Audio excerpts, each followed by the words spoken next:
I never Googled like chalk lettering or anything because I was terrified that I was going to see something that was just 10 million times better than what I was doing, and it would just, I would feel so discouraged.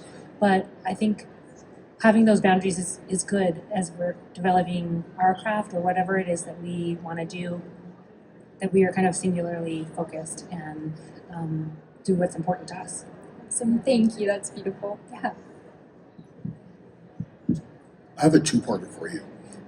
I had read that you grew up in Texas. Yes. So what about your childhood helped inspire you to be a chalk artist? And then the second half of that is, having worked with major brands, how does that feel? And you were talking about getting over the hump. How did that help you as you progressed? Sure, that's a great question.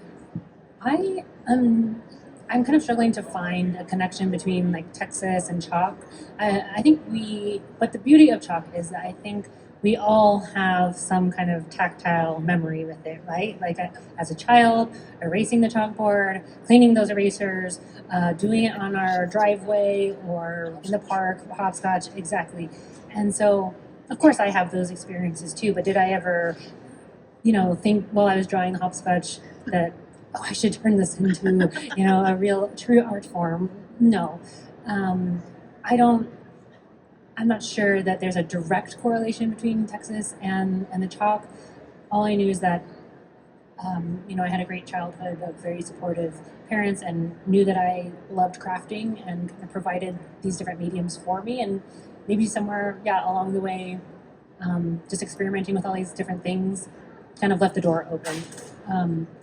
And then your second part was kind of working with other brands and stuff and getting over the hump of self-doubt, or was it the hump? How does that help? Well, of course, it always helps to get affirmation from anyone that you may be doing something interesting or you may be on the right track. So, but the Oprah cover happened pretty early in my career, and so it went from 0 to 100 in just a couple of months, it felt like, and then it was time, and then Burton. It was just boom, boom, boom within the span of like a year or two. So of course I had self-doubt, but it was really low stakes in the beginning because I was just doing something for fun and it was just my friends.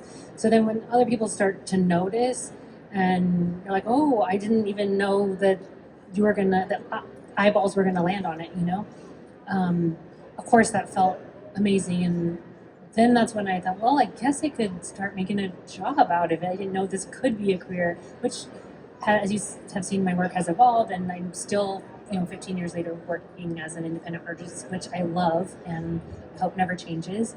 It opened so many doors for me so that I can kind of continue evolving and exploring and feel more confident as an artist. Yeah. It is time again for another 3 line special. Make your way over to Snappy History Storybooks, booth 308. Okay, I'll try anyway. So as someone who's suffered with depression and struggled with it for over 25 years, I so appreciate you being very open about it. But that's not my question. My question is, I teach about family storytelling and personal storytelling.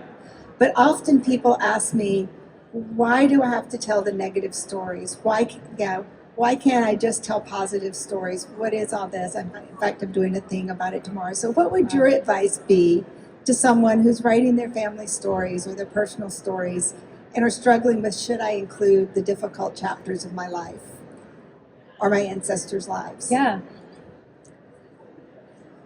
So I think ups and downs, highs, lows, everything in between, they're all part of the human experience. We all have, we all will, we all are experiencing somewhere in there something. And so it is important, I think, to not only show the pretty and positive side, but to share, I wouldn't say negative, the things that I've shared, I guess perhaps were a bit tragic, but I don't consider it, like a negative thing where it's like womp womp. It's more about connecting with other people, and because when someone else shares something that they have gone through, or their family has gone through, it may spark a connection with someone else and what they have experienced and what their family has gone through. But also, we need to recall unfortunate things from the past in order not to repeat them.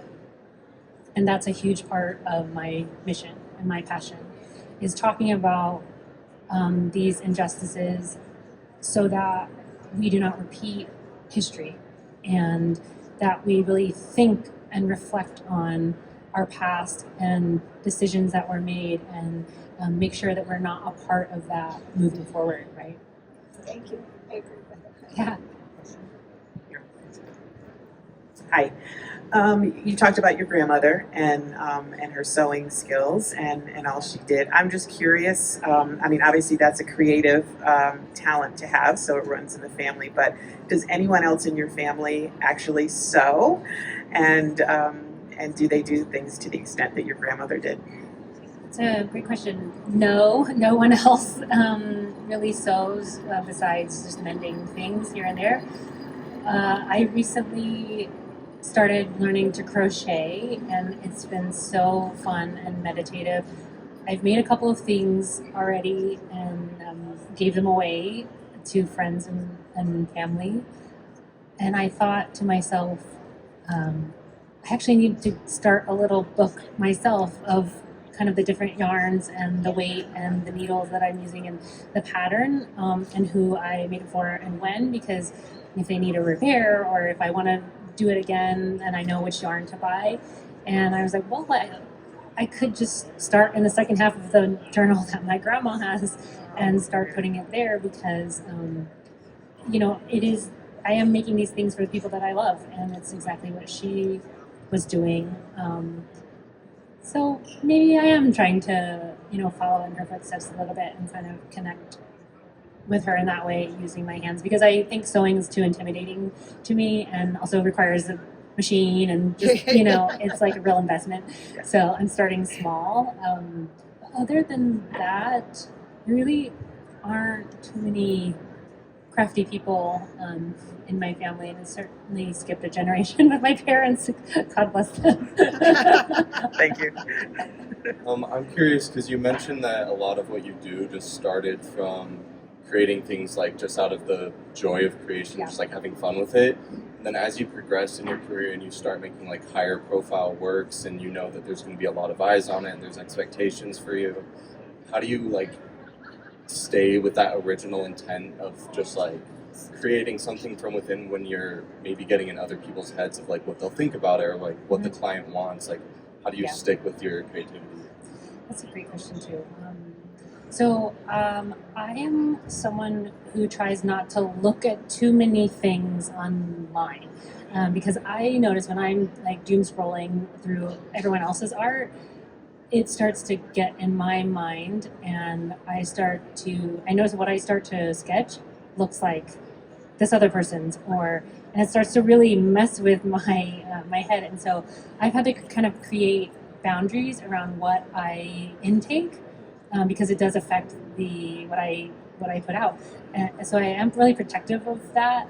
I like analog things. I have a lot of books in my library of vintage art and things of the past. So I'm looking at a lot of that stuff. I like to go to museums, galleries. Just being in New York City is really inspiring, and kind of the history and the architecture, things like that. So I try to kind of stay analog with whatever I am putting in. And you're right, like when I was first starting out, the beauty of that season was that was kind of anonymity, right? Like, it is such a creative lab, because there's an author that I love, John Acuff, and he talks about this, that it's a creative lab because there are no wrong answers. There are no fans to disappoint. There are no follow-up fears. You just get to experiment. And I think that season is necessary for anyone making anything, or whether you're in film or whether you're a reporter. Like, I think honing your craft in that, like when I talked about the book of Job, like kind of under the surface, the seed is starting to grow and it creates a really strong root system, right? So that whenever eyes start falling on your work, and when people start noticing, you still have all this unseen root system that is supporting your craft and your practice, so that you don't burn out, and so that it's not just like a one-hit wonder or whatever it is. I think that season of practice is really important, and I still hold on to that, because even right now, like I'm taking a night class of figure drawing because I'm terrible at drawing people, and I was like, no, it's time to do that. It's time to get good at it. So I'm always trying to learn, and I'm always trying to stay in that underground kind of learning season for one thing or another. Thank you. Yeah. We're just going to do one more question. Yep. I loved hearing about your Japanese American heritage. I grew up in an area in California, where farmers were taken from their fields. Yes. Anyway, just really thought it was beautiful that you shared. But I wanted to also know about your Mexican American heritage. Do you feel a strong connection with anyone in particular in that line, and has their story inspired you in your creativity or just in life as well? Yeah, so we're not as close with that side, and so I do know less. And one of the beautiful things about RootsTech is that I'm actually going to get to dive into that this afternoon with someone from the Family Search team, and they've offered to help me kind of learn more about that side. And but of course, growing up in Texas, it is very much a part of Texan culture, Mexican culture. We're right on the border, and I think in the last, I would say, 3 years, I've started learning Spanish. I have a weekly tutor. I've been doing it for 3 years. It is really important to me. I took Japanese for 4 years as well, and I take a lot. I'm very serious about kind of learning about my cultures as an adult, because I didn't grow up with either one very strongly in our household. I think my parents wanted us to kind of assimilate, and I totally understand why, but now as an adult, it is really important to me to learn languages, to learn about artists, but there's no one, I would say, in particular on that side that I connect with, or I don't think there's anyone that I know of who is particularly artistic, that I connect with on that side. Would love to discover more. I mean, thank you for asking, because that is something that I'm actively interested in and exploring right now.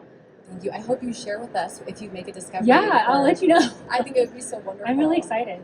Thank you. Yeah, thank you. Thank you.